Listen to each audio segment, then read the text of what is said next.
से कहा कि अगर आप कोचाधामन से चुनाव लड़ना चाहते हैं तो हमें कोई एतराज नहीं है। अगर आप कोचाधामन से चुनाव नहीं लड़ेंगे तो हमको मौका मिलना चाहिए, क्योंकि ये मेरी जिंदगी का आखिरी चुनाव होगा। तो वो बोलने लगे कि नहीं नहीं आप तैयारी कीजिए।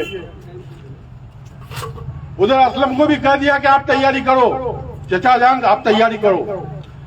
दोनों आदमी हम लोग तैयारी में लग गए, अपना तन मन धन बहुत मेरा बर्बाद किया, असलम का भी बर्बाद किया। यहाँ तक कि असलम बेचारे का जमीन तक बेचवाने का काम किया कि और टका जमा करिए, और टका जमा करिए, और टका जमा करिए। फिर टिकट आज देते हैं, कल देते हैं, सर्वे हो रहा है, ये हो रहा है। ये कोई सर्वे नहीं हो रहा था, ये तो पैसे का सर्वे हो रहा था कि पैसा हमको किधर से उगाई होगा। बुजुर्गों दोस्तों, ये हैदराबाद से पार्टी जो आया है ये कहता है कि हम क़यादत को मजबूत करने आए हैं, बल्कि मैं कहता हूं कि क़यादत को कमजोर करने आया है और अपना क़यादत को मजबूत कर रहा है। चंद दलालों को अपने ऑफिस में रख लिया है, उसमें एक दलाल उसका भाई तफहीमुर रहमान भी है, फिर इश्तियाक है, आदिल हसन है। इन दलालों के जरिए वो अपना रोजी रोटी उसका बढ़िया चलता है, बढ़िया उगाई करता है। मैं तो कहता हूं लोगों के मुंह में जुबान दांत होता है, लेकिन उसका पेट में दांत है।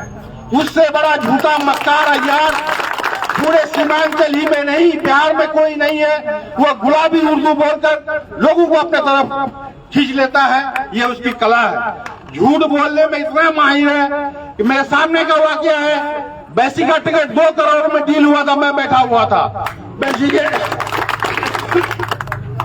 बैसी के लोग आए, कैसी ऐसी बात है, गुलाम सरवर साहब को टिकट दे दीजिए, 2 करोड़ रुपया देगा। तो वो उसको हाथ पकड़ के उसको दाबने लगा कि चुप रही। तो हमको बोला भैया थोड़ा बाहर जाइए, तो समझ गए मामला क्या है। तो डील अब कितना में हुआ, 2.5 में हुआ, 2 में हुआ, ये मैं नहीं कर सकता। इस तरह से टिकट में इतना सौदाबाजी किया है।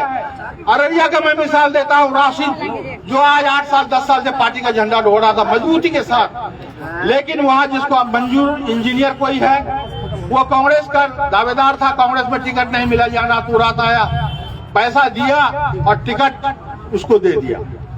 इस तरह से सभी जगह का मौलाना मुर्शिद, ये जोगी का आप देख लीजिए, सालिम चतुर्वेदी साहब को, एक शरीफ और नेक आदमी, एक मौलाना आदमी, उनको ठगने का काम किया, वहां भी टिकट बेचा। ठाकुरगंज में मुफ्ती अतर जावेद साहब बेचारे बाप रे कहां नहीं आते थे, महाराष्ट्र, कलकत्ता, जहां जहां भी MIM का प्रोग्राम हो वो जरूर हाजिरी देते थे। गुजरात में भी वो जाके प्रोग्राम दिए थे।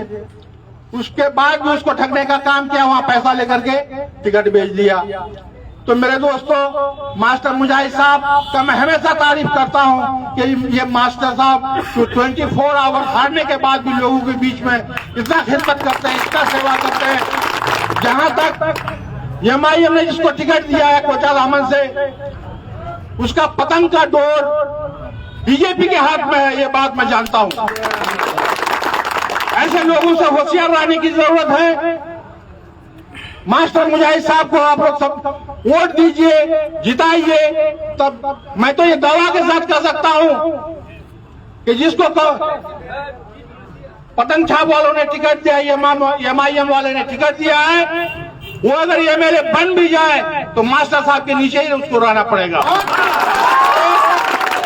आज मान लीजिए आपका मोटरसाइकिल कोई पुलिस वाला पकड़ लिया, कोई चौकीदार पकड़ लिया है, तो सर्वर का बाप का दम नहीं होगा तो आपका गाड़ी फोन करके छुड़वा देगा। लेकिन मास्टर साहब आज बेचारे कुछ ही नहीं है, इसके बावजूद इनका फोन ही काफी है। तो आपको काम करने वाला आदमी चाहिए, जो आदमी आपके लिए काम करे, दिन रात 24 घंटा आपके साथ हमेशा अच्छा बर्ताव करे। जब रात को 2 बजे फोन कीजिए, ये फोन में उपलब्ध रहते हैं। ऐसे लोगों को कामयाब करने की जरूरत है। आज मैं अपना पूरी समर्थन तन मन धन से मास्टर मुजाहिद साहब को दे रहा हूँ।